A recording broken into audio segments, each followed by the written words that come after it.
इस लेक्चर में हम लोग स्टार्ट करेंगे टाइप्स ऑफ सॉल्यूशन। ये मैंने बीकर के अंदर एक सॉल्यूशन लिया हुआ है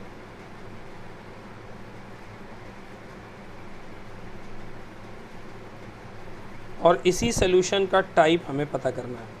अब किसी एक्सटर्नल सॉल्यूशन का टाइप कैसे पता किया जाता है उसका तरीका देखिए। अब होगा क्या कि अगर ये एक सॉल्यूशन है तो इसका एक पर्टिकुलर कॉन्सेंट्रेशन होगा। अब ये हमने कोई एक प्लांट सेल ले लिया,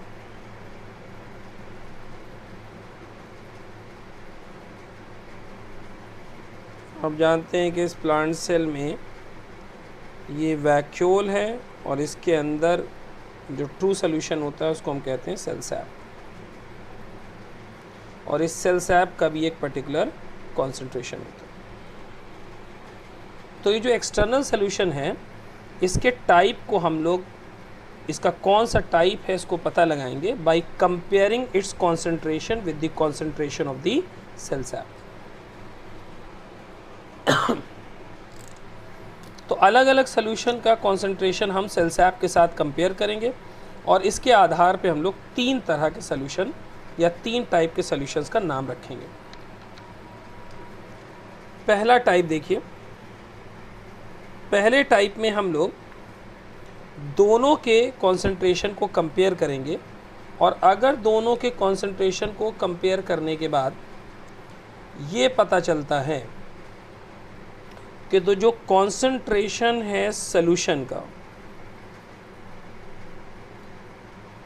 यानी इसका कॉन्सेंट्रेशन जो है ये कम है किसके मुकाबले, कहते हैं कॉन्सेंट्रेशन ऑफ सेल सैप। तो सेल सैप के कंपैरिजन में अगर एक्सटर्नल सॉल्यूशन का कॉन्सेंट्रेशन कम है तो ऐसे सॉल्यूशन को हम लोग कहते हैं हाइपोटोनिक सॉल्यूशन। तब ऐसा एक्सटर्नल सॉल्यूशन कहलाएगा हाइपोटोनिक सॉल्यूशन। तो ये हो गया हाइपोटोनिक सॉल्यूशन। अब हम लोग यहाँ पर एक कॉन्सेप्ट स्टार्ट करेंगे, वो ये है कि हम पहले एक बीकर ले लिया और इस बीकर के अंदर हमने हाइपोटोनिक सॉल्यूशन लिया हुआ, यानी जब इसके सॉल्यूशन के कॉन्सेंट्रेशन को हमने सेल सैप से कंपेयर किया तो पता चला कि इस सॉल्यूशन का कॉन्सेंट्रेशन सेल सैप के कॉन्सेंट्रेशन से कम है। तो ये हो गया हाइपोटोनिक सॉल्यूशन। अब इस सॉल्यूशन के अंदर हम लोग एक प्लांट सेल को प्लेस करेंगे। ये प्लांट सेल है, इसको हमने प्लेस किया। प्लांट सेल में आउटर मोस्ट बाउंड्री होती है सेल वॉल, यहाँ पर हम दोनों दिखाएंगे। अंदर वाली जो लेयर होती है सेल वॉल के अंदर वो होती है सेल मेम्ब्रेन। तो ये हो गया।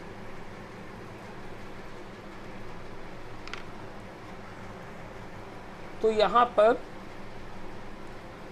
एक बीकर लिया, हाइपोटोनिक सॉल्यूशन लिया उसके अंदर, और उसमें हमने एक प्लांट सेल को प्लेस कर दिया।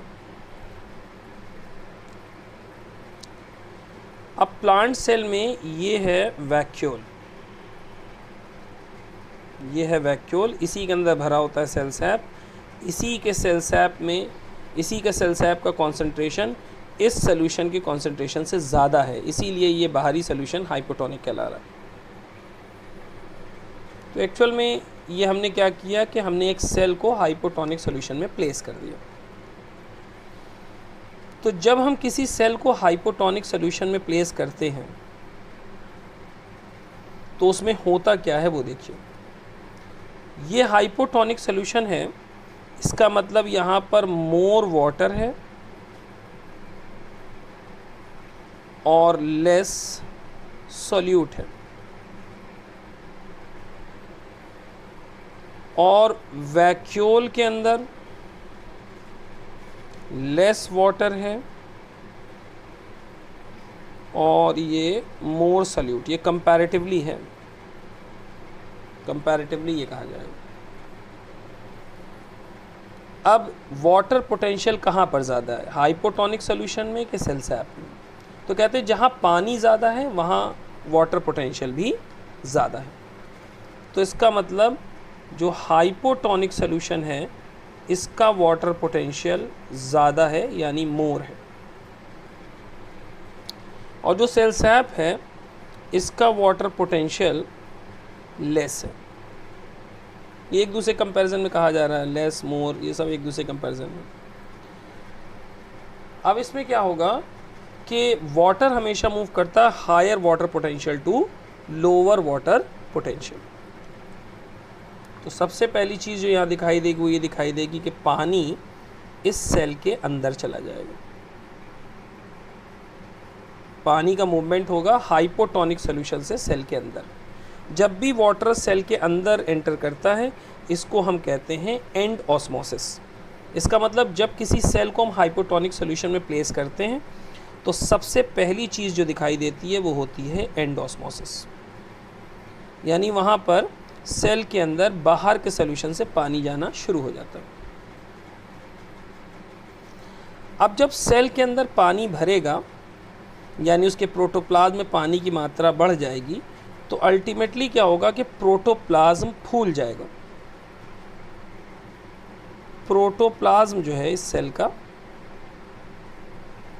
वो स्वेल्ड हो जाएगा, इट बिकम स्वेल्ड, ये स्वेल्ड होगा। और जब ये स्वेल्ड होगा तो कहा जाएगा कि protoplasm has become turgid, turgid हो गया। अब जब प्रोटोप्लाज्म टर्जिड हो जाएगा तो ये टर्जिड प्रोटोप्लाज्म प्लाज्मा मेम्ब्रेन के ऊपर बाहर की तरफ एक फोर्स लगाएगा। प्लाज्मा मेम्ब्रेन इलास्टिक है, वो फैलेगी और फैलने के बाद इस प्रेशर को फाइनली सेल वॉल पर एक्सर्ट करेगी। तो पहले प्रोटोप्लाज्म ने सेल मेम्ब्रेन पर प्रेशर लगाया, बाद में सेल मेम्ब्रेन ने सेल वॉल पर प्रेशर लगाया। ये जो प्रेशर प्रोटोप्लाज्म ने सेल मेम्ब्रेन के मदद से सेल वॉल पर लगाया उसे हम टर्गर प्रेशर कहते हैं। Pressure exerted on cell wall। तो अल्टीमेटली हमने कहा कि ये प्रेशर कहलाएगा टर्गर प्रेशर। टर्गर प्रेशर का एब्रीविएशन यहीं पे समाप्त कर लेते हैं। ऐसे ऑस्मोटिक प्रेशर को हम लोग ओपी कहते हैं, ऐसे टर्गर प्रेशर को हम लोग टीपी कहते हैं।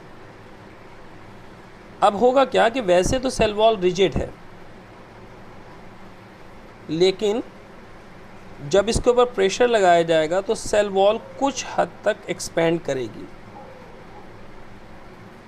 जब इस पर प्रेशर लगाया जाएगा तो कुछ हद तक सेल वॉल एक्सपेंड करेगी।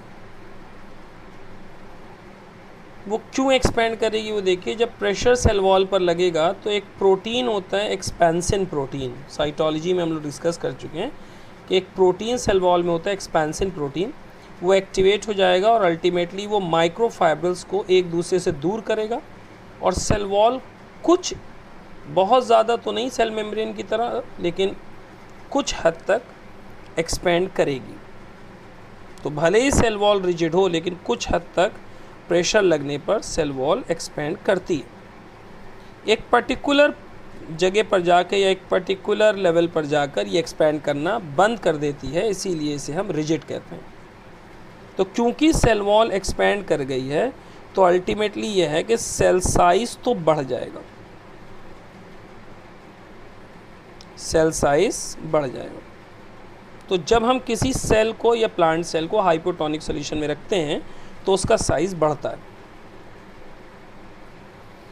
अब एक समय ऐसा आएगा जब सेल वॉल प्रेशर लगने के बाद भी एक्सपेंड नहीं करेगी क्योंकि वो रिजिड है। तो जिस पॉइंट पर सेल वॉल पूरी तरह से एक्सपेंड हो चुकी और अब फर्दर एक्सपेंशन शो नहीं करेगी, उस जगह पर जब सेल वॉल पर प्रोटोप्लाज्म द्वारा प्रेशर लगेगा तो सेल वॉल भी ऑपोजिट डायरेक्शन में प्रोटोप्लाज्म पे इक्वल प्रेशर लगाएगी, उसे हम कहेंगे वॉल प्रेशर। तो सेल वॉल exert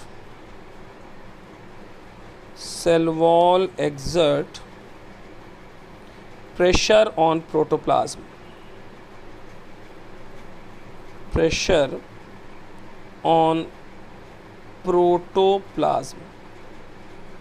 इसी प्रेशर को आप क्या कहेंगे, वॉल प्रेशर। एब्रीविएशन में हम लोग क्या कहते हैं इसको, WP, वॉल प्रेशर और WP। और सबसे इम्पॉर्टेंट बात यह है कि इस पॉइंट पे जितना टर्गर प्रेशर लग रहा होगा वॉल पर, वॉल भी प्रोटोप्लाज्म पे उतना ही प्रेशर लगा रही होगी, यानी टर्गर प्रेशर वॉल प्रेशर के बराबर होगा।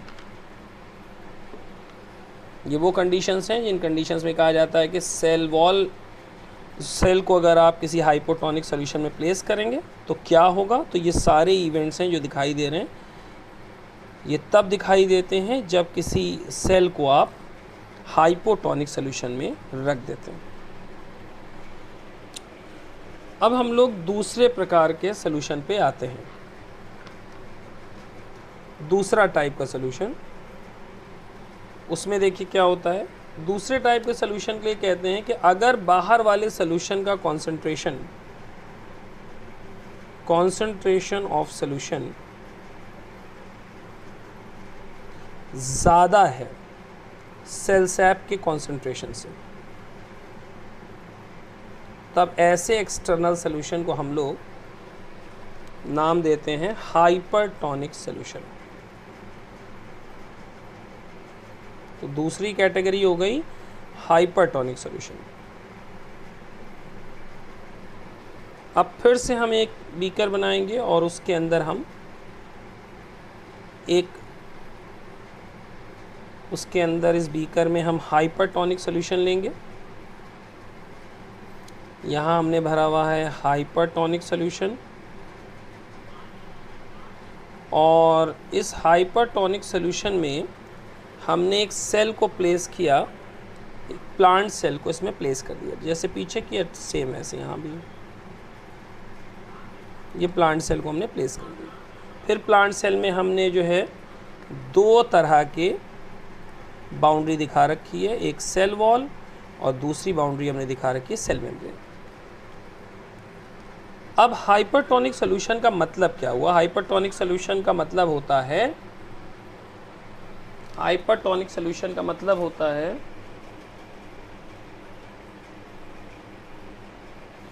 यहाँ पर कि इस सॉल्यूशन के अंदर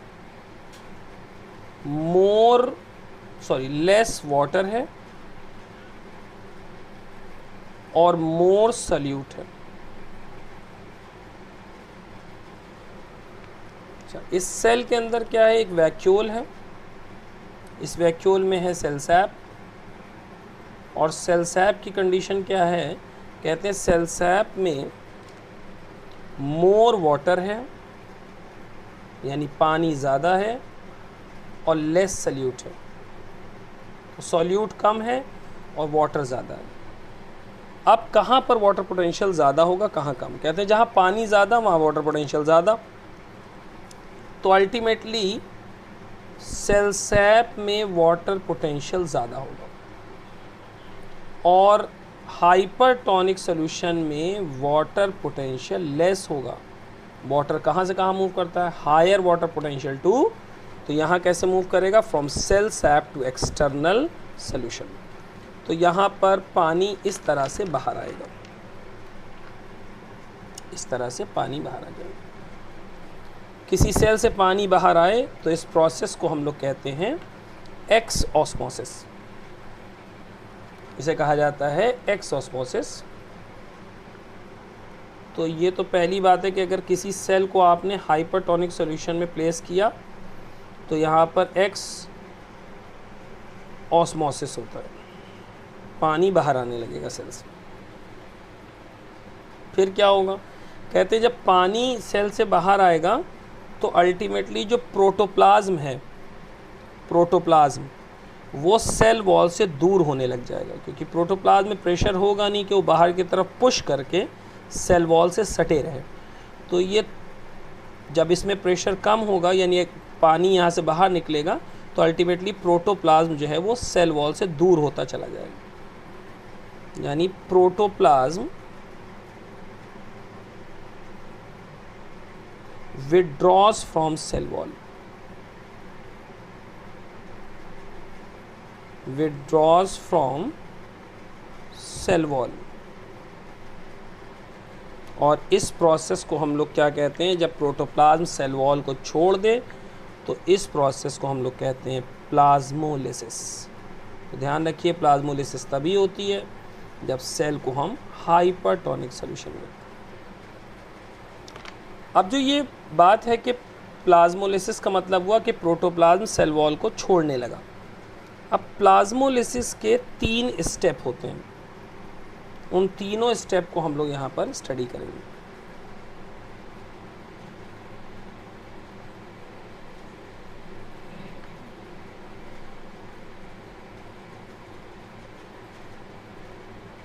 तीन स्टेप हैं प्लाज्मोलिसिस के। प्लाज्मोलिसिस का पहला स्टेप देखिए क्या होता है, उसे हम लोग कहते हैं लिमिटिंग प्लाज्मोलिसिस।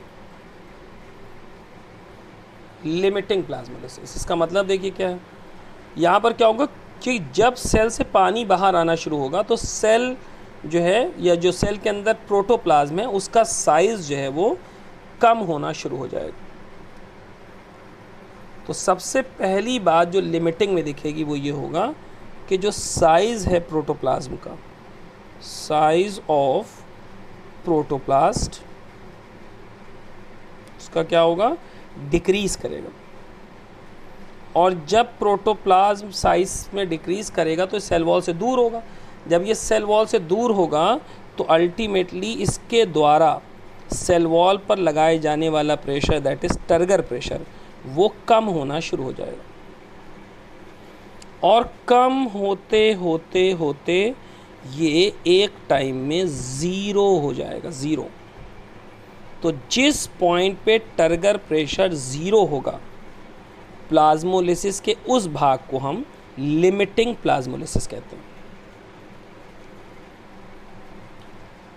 अब यहाँ पर क्या है कि जब प्रोटोप्लाज्म अंदर की तरफ सिकुड़ेगा तो उस समय सेल वॉल पर टर्गर प्रेशर लगना बंद हो जाएगा या कम हो जाएगा। अब सेल वॉल भले ही रिजिड है लेकिन थोड़ा सा कॉन्ट्रैक्ट करेगी। तो इसका मतलब प्लाज्मोलिसिस के लिमिटिंग वाले भाग में सेल वॉल में कॉन्ट्रैक्शन होता है, वो भी मैक्सिमम, जितना हो सकता है कॉन्ट्रैक्शन यहीं पे हो जाता है। तो cell wall show maximum contraction. तो maximum contraction cell wall show करती है।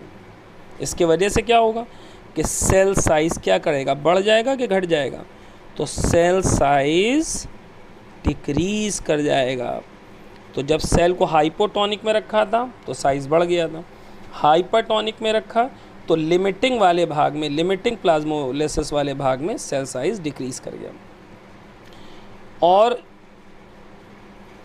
जो सेल है जब उसमें टर्गर प्रेशर ज़ीरो हो जाता है, यानी लिमिटिंग वाला भाग, तो ऐसे ही सेल को, जिस सेल के अंदर टर्गर प्रेशर ज़ीरो हो गया पानी के बाहर निकलने से, ऐसे ही सेल को हम लोग नाम देते हैं फ्लैसिड सेल। तो याद रखिए, फ्लैसिड सेल का मतलब होता है ऐसा सेल जिसके अंदर एक्स ऑस्मोसिस की वजह से टर्गर प्रेशर ज़ीरो हो चुका हो। अब हम लोग आते हैं अगले भाग की तरफ, यानी second part of plasmolysis, and that is incipient. Incipient, अब यहाँ पर हम एक रफ डायग्राम से समझाएंगे आपको। ये एक सेल है जिसको हमने हाइपरटोनिक सॉल्यूशन में रख रखा है। ये ग्रीन कलर से मैंने सेल वॉल बना रखी है। तो अभी आपसे कहा कि पानी बाहर निकलेगा और जो है साइज़ प्रोटोप्लास्ट का डिक्रीज़ करने लगेगा, टर्गर प्रेशर ज़ीरो हो जाएगा, सेल फ्लैसिड हो जाएगा। अब इसके बाद भी अगर पानी बाहर आता रहा, इसके बाद भी, लिमिटिंग वाले भाग के बाद भी अगर पानी एक्सऑस्मोसिस की वजह से बाहर आता रहा तो नेक्स्ट स्टेज प्लाज्मोलिसिस की स्टार्ट होगी, जिसको हम कहते हैं इंसिपिएंट प्लाज्मोलिसिस। और इसका मतलब क्या होता है, इसे बहुत आसानी से पहचाना जा सकता है। यहाँ पर होगा क्या कि जो सेल वॉल है प्रोटोप्लाज्म उससे कॉर्नर्स पर, सेल के कॉर्नर्स पर बिल्कुल अलग दिखाई देने लगेगा इस तरह से। इंसिपिएंट प्लाज्मोलिसिस में जो प्रोटोप्लाज्म होता है वो सेल वॉल को कॉर्नर्स पर पूरी तरह से छोड़ देता है। यानी आप देख लीजिए कि यहाँ पर जो प्रोटोप्लाज्म है वो विड्रॉ कर गया है from the corner of the cell,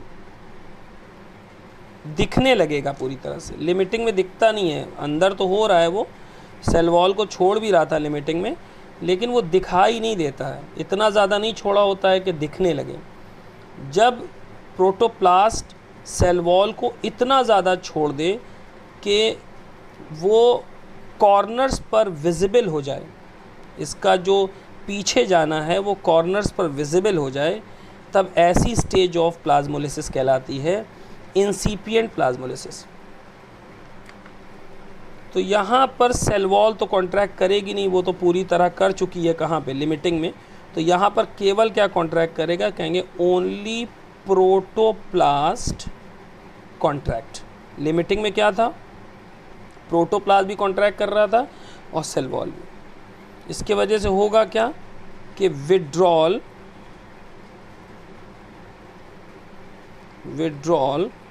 of protoplast from the corners of the cell,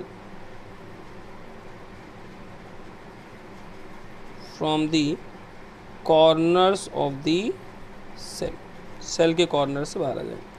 अब क्या था कि टर्गर प्रेशर पहले ही 0 पहुंच गया था। फर्दर पानी निकलने से, अगर जब लिमिटिंग वाला भाग के बाद भी एक्सऑस्मोसिस हो रहा है तो लिमिटिंग में तो टर्गर प्रेशर 0 हो चुका है, तो अब टर्गर प्रेशर का क्या होगा जब और पानी बाहर आएगा, तो कहते हैं 0 के बाद नेगेटिव आता है, तो यहाँ पर टर्गर प्रेशर नेगेटिव हो जाएगा। अब हम लोग लास्ट भाग पे आते हैं। अगर अब भी इंसिपिएंट के बाद भी, यानी जब प्रोटोप्लास्ट सेल वॉल को कॉर्नर्स पर छोड़ चुका है, इसके बाद भी एक्सऑस्मोसिस होता रहा, तो फिर क्या होगा वो देखिए। उसे थर्ड पार्ट कहते हैं प्लाज्मोलिसिस का, उसे बोला जाता है evident plasmolysis. Evident plasmolysis, evident plasmolysis है। जैसे मान लेते हैं ये सेल है भाई, और ये जो सेल है ये देखिए प्रोटोप्लास्ट पूरा सुकड़ के बीच में आ गया, ये रेड कलर था, ये पूरा सुकड़ के बीच में आ गया, तो और पानी निकलेगा तो और कॉन्ट्रैक्ट होते हुए बीच में आ जाएगा, एक स्फेरिकल मास की तरह दिखाई देने लगेगा। इस स्टेज को हम लोग कहते हैं एविडेंट प्लाज्मोलिसिस। यहाँ टर्गर प्रेशर के लिए पूछा जाता है कि यहाँ पर टर्गर प्रेशर का क्या होगा भाई, यहाँ 0 था, यहाँ नेगेटिव हो गया। कहते हैं यहाँ टर्गर प्रेशर मोर नेगेटिव हो जाएगा, यानी इंसिपिएंट के मुकाबले और ज़्यादा नेगेटिव हो जाएगा। जैसे मान लेते हैं कि यहाँ -2 है टर्गर प्रेशर, तो यहाँ -5 हो जाएगा और नेगेटिव। साथ में एक इम्पॉर्टेंट बात यह है कि पूछा जाता है कि जब एविडेंट प्लाज्मोलिसिस आ जाती है तो उस समय प्लाज्मा मेम्ब्रेन और सेल वॉल के बीच में क्या प्रेजेंट होता है। तो कहते हैं क्योंकि सेल वॉल फ्रीली परमिएबल है और इसके बाहर क्या है, कहते हैं यही वाला सोल्यूशन है, हाइपरटोनिक सोल्यूशन बाहर। तो ये जो बाहर हाइपरटोनिक सोल्यूशन है ये आके यहाँ भर जाएगा। तो एविडेंट प्लाज्मोलिसिस जब होती है तो उस समय अगर कोई पूछे कि सेल वॉल और प्लाज्मा मेम्ब्रेन के बीच का स्पेस किससे भरा रहता है, तो कहते हैं it is filled with external hypertonic solution. तो the space between cell wall and plasma membrane, हम PM लिख रहे हैं, PM मतलब plasma membrane, is filled with, किससे भरी रहती है, एक्सटर्नल वर्ड लिखना ज़रूरी है, external hypertonic solution, external hypertonic solution से भर जाती है। टर्गर प्रेशर की 3 वैल्यूज़ के आधार पर सेल का नाम रखेंगे। ये टर्गर प्रेशर है, इसकी हमने कई वैल्यूज़ पीछे पढ़ी हैं, उसके आधार पे हम लोग अलग अलग सेल्स के अलग अलग नाम रखेंगे।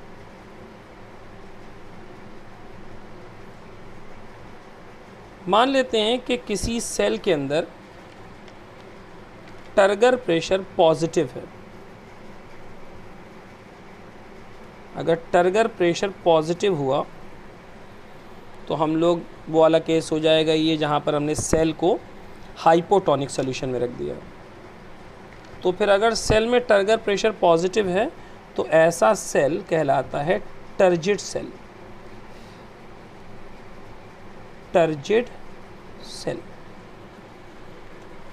दूसरा पार्ट देखिए, अगर टर्गर प्रेशर 0 हो गया है तो अभी हम लोगों ने पीछे पढ़ा था कि ये पार्ट है इंसिपिएंट प्लाज्मोलिसिस का, और इंसिपिएंट प्लाज्मोलिसिस के पार्ट में सेल को हम लोग कहते हैं फ्लैसिड सेल।